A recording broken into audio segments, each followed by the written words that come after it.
unit in AP Comparative Government is the practice of political scientists. And these practices are the foundation for MCQs, FRQs, and the comparison part of comparative politics. So the first thing that we need to do is to distinguish how there's different types of political science. Okay, it's not working again. So the first type that we're probably the most familiar with is American politics, and that is, about American politics. I don't really know what else to say about that. It's working. So there's also comparative politics, international relations, and political theory. So when comparing political systems, there's two questions that you might be asking yourself right now. One of those is how, and that's by analyzing data and making observations. And the first distinction, the first two vocab words are quantitative and qualitative, which we'll get into in a second.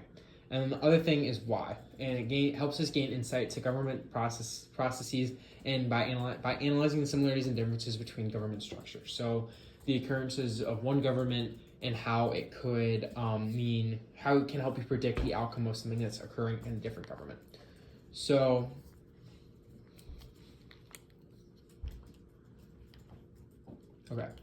correlation and causation are two other vocab words that will appear on the AP test. So correlation is an association between two variables, but it's not necessarily causation, which is a determination with certainty that one affects another. So the keywords that indicate correlation are like tends to and generally, whereas causation is like increasing and decreasing. It's like definitive.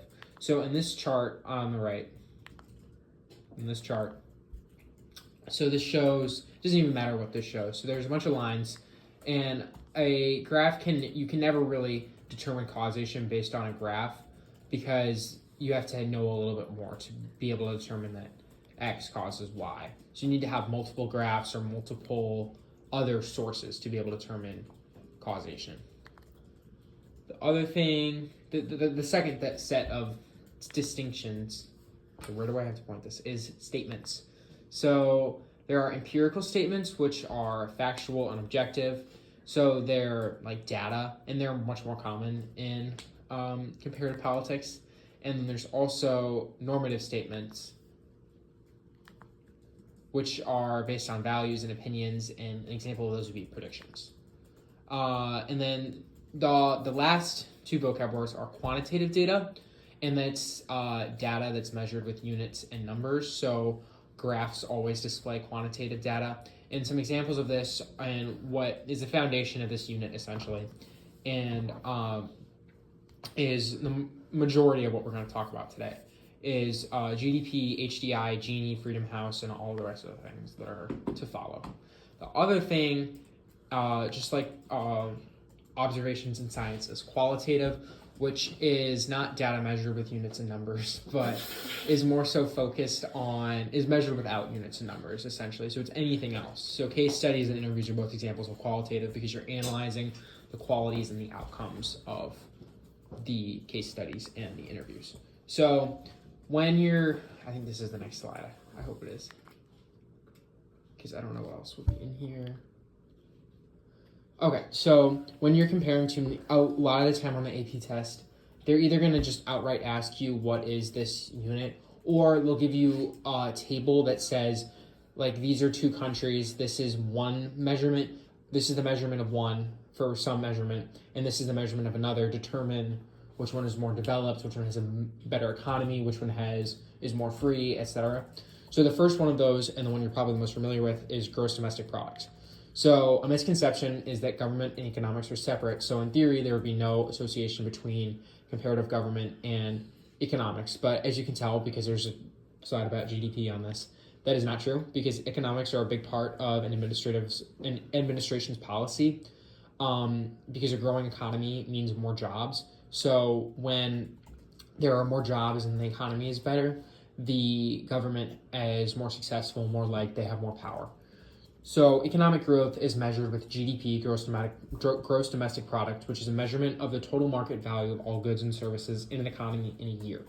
So when me and Brooke went out and bought the $60 worth of laser pointers, Well, it was actually $60, but we got a bunch of coupons, so it was like He gave us it was like $40. The $40 worth of markers, laser pointers, and pencil boxes. We contributed $40 to the United States' GDP. Within GDP, there's different things you can do with GDP, such as the economic growth rate, which is the percent change in GDP in a year, the GDP per capita, which is the economic output per person, and purchasing power per parity, or PPP, which is what GDP per capita is measured in. So this laser pointer doesn't even work on this TV. Like, what the hell? Is so. To keep it PG, this is academic. Well, we're not at school. We're not allowed to do this at school too. So, like, honestly, I think it should be extra bad. Deanna keeps touching your computer. Oh. It's all Deanna's fault. Sorry, spoiler alert. So this chart on the right shows the PPP in 2008 for the 6 countries, the PPP, and that's just GDP per capita. So like China has a much bigger economy than any of the rest of these nations, but the United Kingdom and Russia, like one person is making a lot more money than one person in China. If that makes sense. So the next one is Human Development Index, or HDI. It measures literacy, quality of life, and the health in a country. So it's measured as a decimal from 0 to 1. The United States' HDI is 0.927, but even different states have different HDIs. Like Massachusetts, if it was independent, would have one of the highest, would be like top 20 HDIs in the world. And I think that the HDI in like Mississippi or Alabama is like 0.7. So even in the United States, there's a vast difference. So this is something that tripped me up when I was watching the AP Daily video, because there was like a practice MCQ. So sometimes they'll give you the measurement of an HDI, and in which case having an HDI that's higher or closer to 1 is good. So like Norway is the number 1 and they have like 0.95 or something, like that's good.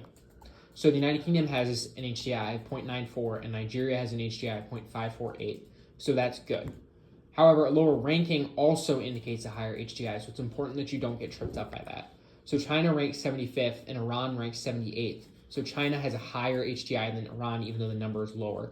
And the biggest indicator for that is that the measurement will be a decimal, whereas a ranking, you can't be 75th and a half place. So the ranking will be a whole number above 1. And then that's a graph that was on the AP test one year that showed their HDIs on that graph. It doesn't even matter what the x-axis is. Okay, it's spinning. So the Gini coefficient, this is the one that I found the most confusing. But I think I understand it now, so I hope I can explain it well. The Gini coefficient it's also called the Gini index, measures income disparity. And it's on a scale from 0 to 100 or 0 to 1.0. Gini itself reports them as 0 to 100, but AP College Board uses a 0 to 1.0 more. So you could see either. So yeah, I can't explain that, so I'll show you the picture. So it's proportion between absolute equality, like perfect equality, and what a nation's income disparity actually is. So the United States' Gini index is 41.3. A higher measurement indicates more income disparity, and that's bad. So China has a 2.92, which is better than Mexico, which is a 43.5. And then there are different sources. This is the only one that's like this, because most of these are like companies or nonprofits, but Gini is more so a method. So there's different companies that report different numbers for Gini, and obviously there are some biases for them. Like World Bank is headquartered in the U.S. and it's like just the U.S. The United Nations is headquartered in the U.S. but has 193 members, and the OECD is headquartered in France but it has 38 members. And then those are the different reports of Russia's Gini. So the way that you measure Gini is by taking. Here, I'm gonna pull this up on your computer so that I can explain it better. Oh my God, why is it moving? It's moving.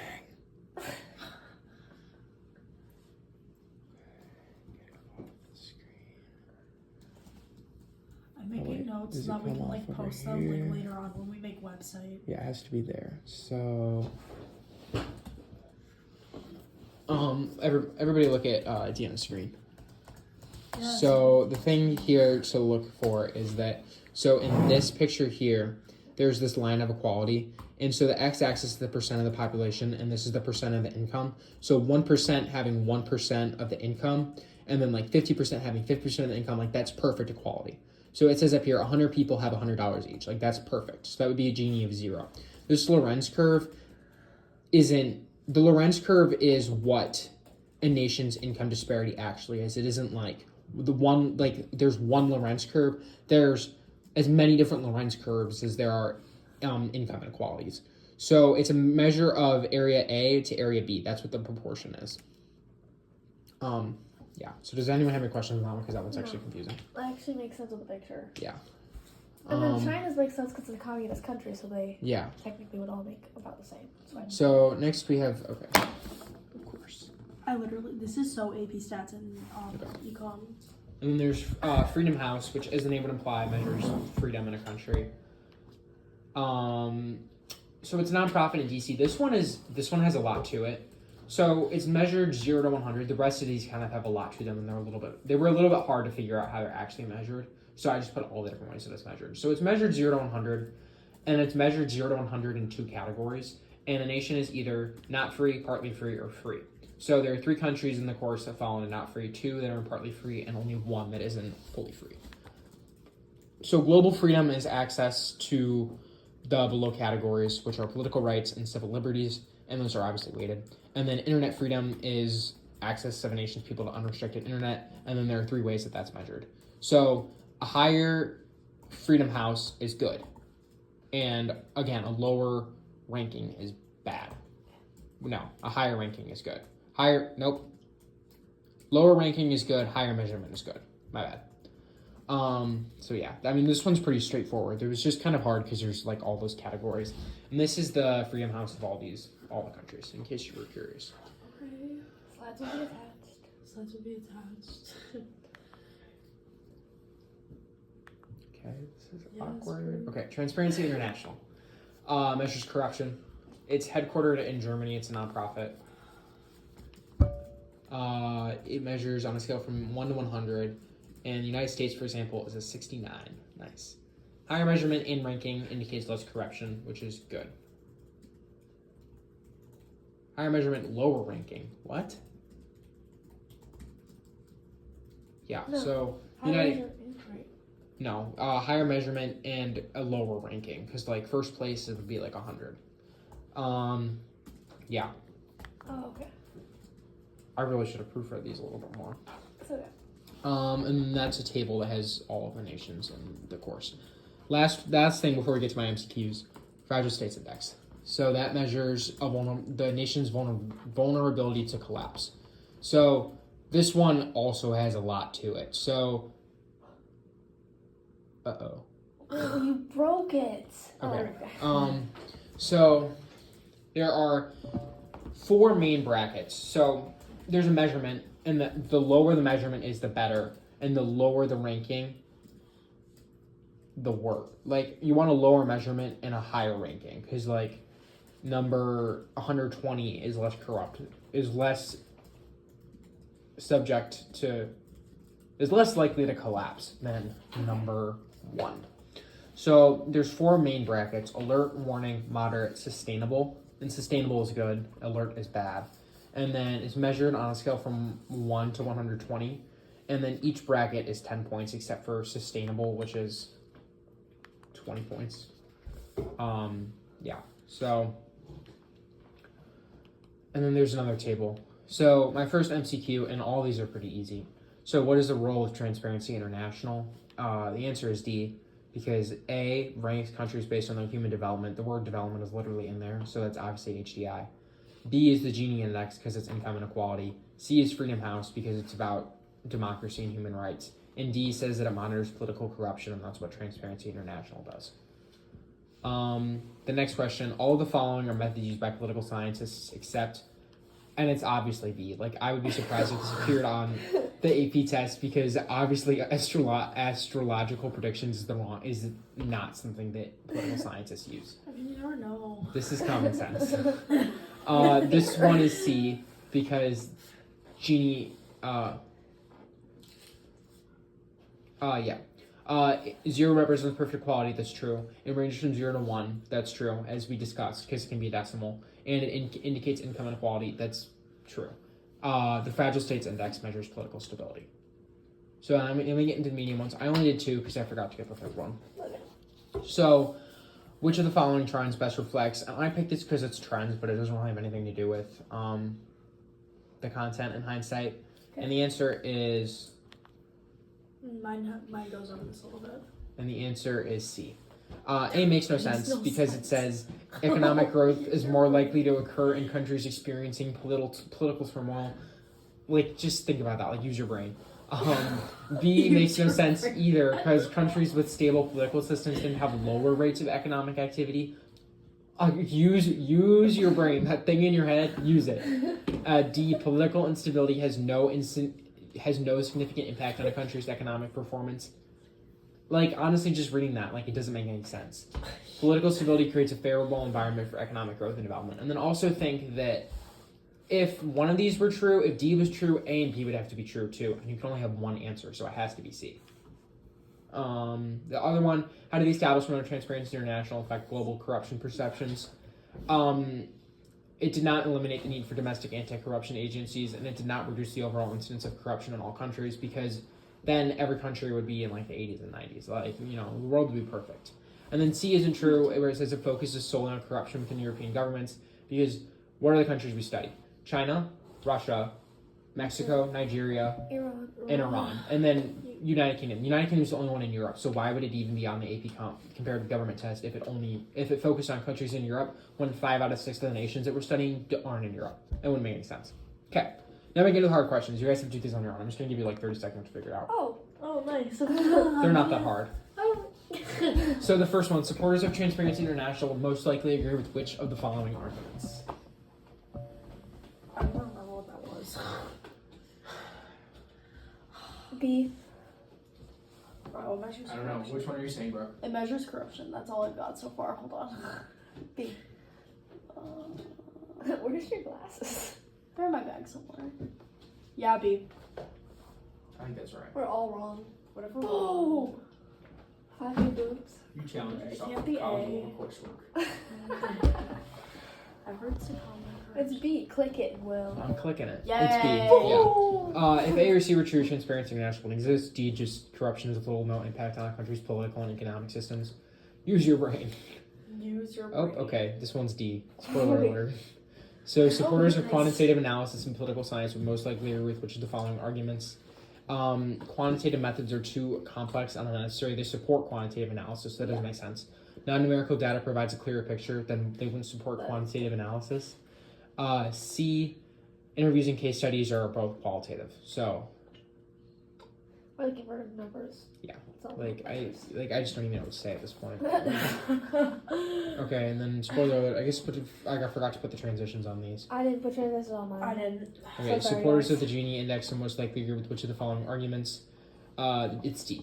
So the distribution of wealth is best left unmeasured and unaddressed. Then why even have the Gini index? Ooh. B, economic indicators should focus solely on GDP growth. That's not what the Gini index measures. So again, why even have the Gini index?